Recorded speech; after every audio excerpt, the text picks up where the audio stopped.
নমস্কার বন্ধুরা, আজকে আমি আপনাদেরকে বলতে চাইছি যে ডেরি আইটি ওয়েলকাম টু ডেরি ওয়েব সিরিজটা আপনাদেরকে দেখা উচিত কিনা সেই সম্বন্ধে আমি বলতে চাই।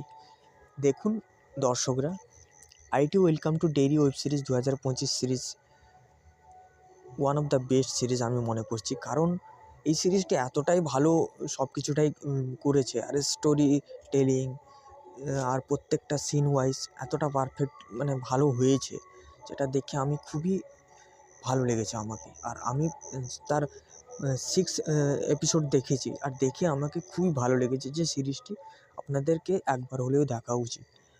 তো দয়া করে আপনারা এই সিরিজটাকে দেখবেন, আর দেখে খুবই, যারা বিশেষ করে এই সমস্ত হরর সিরিজ বা সিরিজ প্রেমী মানুষ যারা হররকে ভালোবাসে, তারা দেখে কিন্তু খুবই মজা পাবে। আর এই সিরিজটি সত্যিই খুবই ভালো বানিয়েছে। প্রথম একটা দুটো সিরিজ আপনাকে এঙ্গেজ একটু হয়তো রাখবে না, কিন্তু ধীরে ধীরে ধীরে ধীরে যখন আপনি সিরিজের গোড়ার দিকে যাবেন, আপনার ইন্টারেস্টটা খুবই ভালো লাগবে, আর ধীরে ধীরে ধীরে আপনাকে এঙ্গেজ করবে। তো সিরিজটি আপনি যখনই দেখছেন, তো কমপ্লিট ওয়াইজ সিরিজ হিসাবে দেখবেন, একটা দুটো সিরিজ করে দেখবেন, কমপ্লিটই সিরিজটা দেখবেন, তখনই আপনাকে আরও বেশি ভালো লাগবে।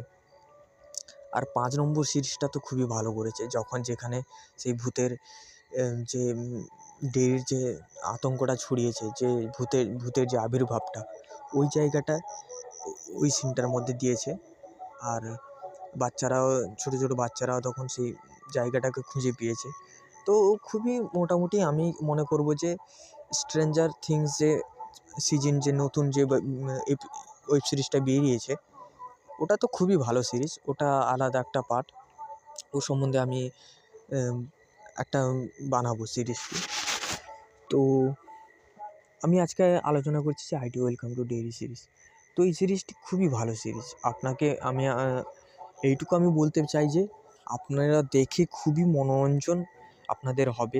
আপনার যে ভ্যালুয়েবল টাইমটা যেখানে স্পেন্ড করছেন, ওই মূল্য টাইমটি আপনারা কিন্তু এখান থেকে আপনার নষ্ট হবে না। আপনি দেখে খুবই ভালো লাগবে।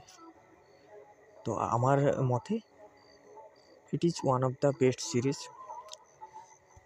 তো এটা হিন্দিতেও এটা ডাবড করা আছে, তো আপনারা গিয়ে দেখুন, আর খুবই ভালো লাগবে আপনাদেরকে।